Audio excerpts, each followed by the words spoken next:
Mary Margaret was nursing a headache. She insisted it wasn't a hangover, but Cameron's lips twitched, and she knew he knew otherwise. All things considered, she felt a little foolish about her reaction the previous night. He hadn't teased her, for which she was grateful. It was all such a strange coincidence. "You're sure you don't mind?" she asked him again. "I know the shop is usually a little busier on Saturdays." He smiled slightly, his eyes on the road.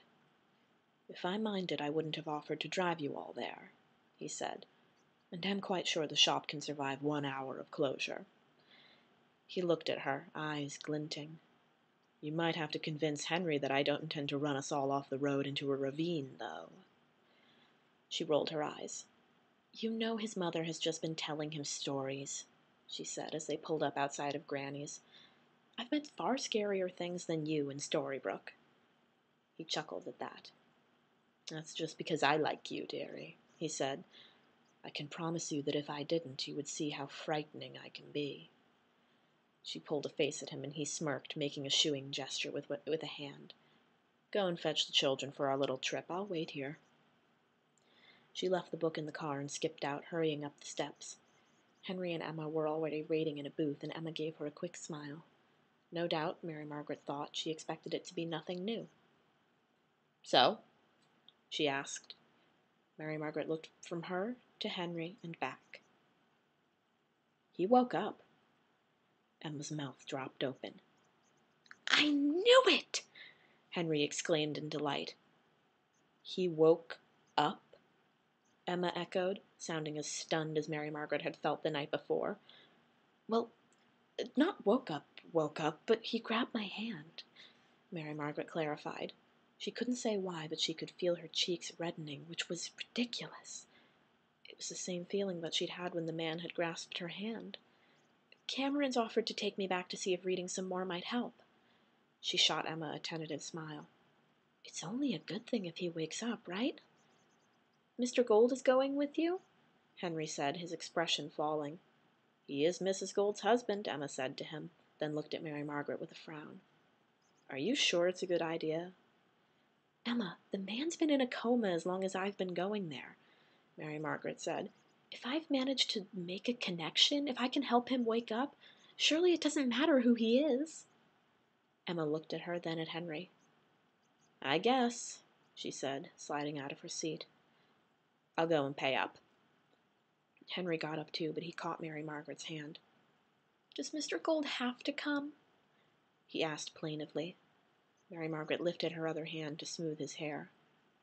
"I know you don't like him very much, Henry, but he's not so bad," she said. "But he's not your true love! John Doe is!" He sounded so distressed that she put her arm around him, giving him a comforting squeeze. "Sometimes true love doesn't come along when you expect it," she said. "Maybe Mr. Gold, isn't my true love, but he's still my husband, and I'm still happy with him. That's not so bad, is it?" He shrugged. "I guess," he said, then looked up at her. "But he's not nice. Everyone says it. My mom says he doesn't care about anything." "Not even me?" she said. Henry's face reddened, and she gave him a small, rueful smile. "I don't listen to what people say," she said. "Not everybody can see what's right in front of them. Most people don't look past his reputation. I look, and I listen, and I make up my own mind." He looked thoughtful. "Like me and my book?" She nodded with a smile. "Like your book," she agreed. She picked up his rucksack.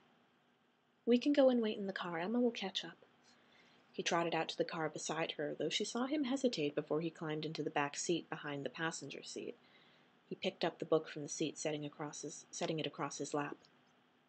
"Good morning, Henry," Cameron said, turning in his seat. "How are you?" She saw the boy smile nervously in the rearview mirror. I'm good." Cameron's expression was softer than usual, and she couldn't help being grateful for him trying to put the boy at his ease. "I hear you've got quite a book there," he said. He made an extravagant gesture with one hand. "Fairy tales and the magic and once upon a time?"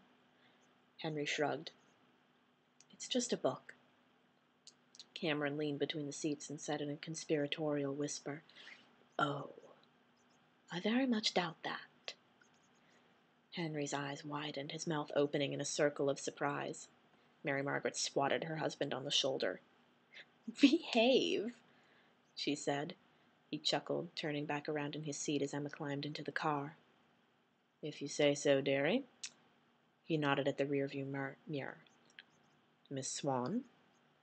"Gold." Emma sprawled into the seat behind Cameron. "Taking us to see a sick man in hospital? Have you had an attack of Mr. Nice Guy-itis?" "A little flicker," he said, turning the key in the ignition. "Thought I ought to use it before it becomes extinct." Mary Margaret, Emma, and Henry all snorted in unison.